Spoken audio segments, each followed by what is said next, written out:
Halo guys, kali ini kita akan menjelaskan lagi tentang komposisi-komposisi dari Adam Sari.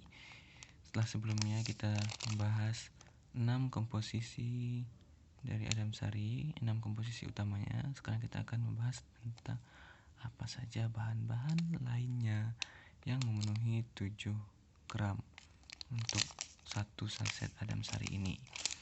Nah, yang pertama itu pertanyaan yang kedua itu kenapa Adam Sari kalau dimasukkan ke air dia menghasilkan gelembung-gelembung. Gelembung-gelembung apakah itu? Mari kita ulas. Kita tanya Google saja.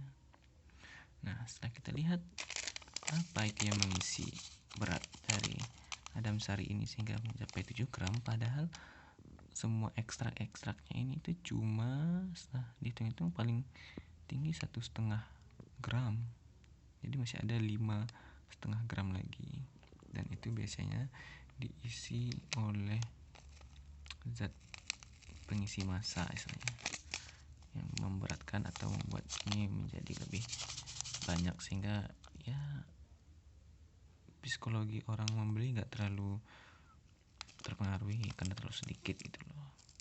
Masa 1.000 cuma seupil kan, jadi orang jadi malas beli, jadi harus diisi dengan massa yang tidak berasa dan gampang di dalam air. Biasanya itu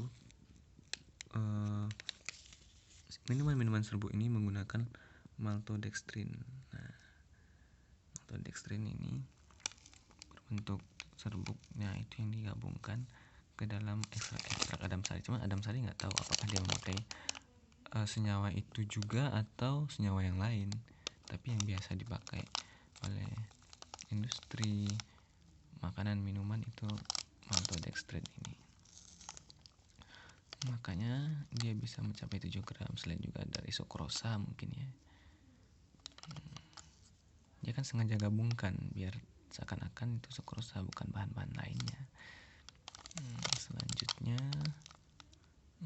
kenapa Adam Sari ini ketika dilarutkan ke dalam air dia menghasilkan gelembung-gelembung? Nah, itu jawabannya juga bisa dijawab oleh dari bahan-bahan lain ini. Karena di sini sepertinya untuk menghasilkan gelembung-gelembung itu biasanya serbuk minuman itu mengaplikasikan semacam granul Effervescent ini. Effervescent itu adalah gabungan beberapa senyawa asam basa yang ketika bertemu dengan air, senyawa asam basa itu akan bereaksi asam basa yang menghasilkan karbon dioksida. Nah, selanjutnya apa yang digunakan itu biasanya adalah natrium bikarbonat. Nah, natrium bikarbonat yang bersifat basa itu digabungkan dengan asam-asam yang ada dari ekstrak dan ditambah juga dengan asam askorbat ini, sehingga asam itu menghasilkan air dan karbon dioksida dilepaskan dari bikarbonatnya, sehingga menghasilkan CO2 atau seperti minuman-minuman karbonasi lainnya. Reaksi ini bersifat sementara sehingga ketika semuanya sudah bereaksi, maka gelembung-gelembungnya pun juga akan hilang. Nah, efek itu juga dimanfaatkan sebagai sensasi segar untuk minuman-minuman penyegar atau panas dalam. Dan selain itu juga jika takarannya pas, efek gelembung-gelembung tersebut membuat minuman ini tidak perlu diaduk.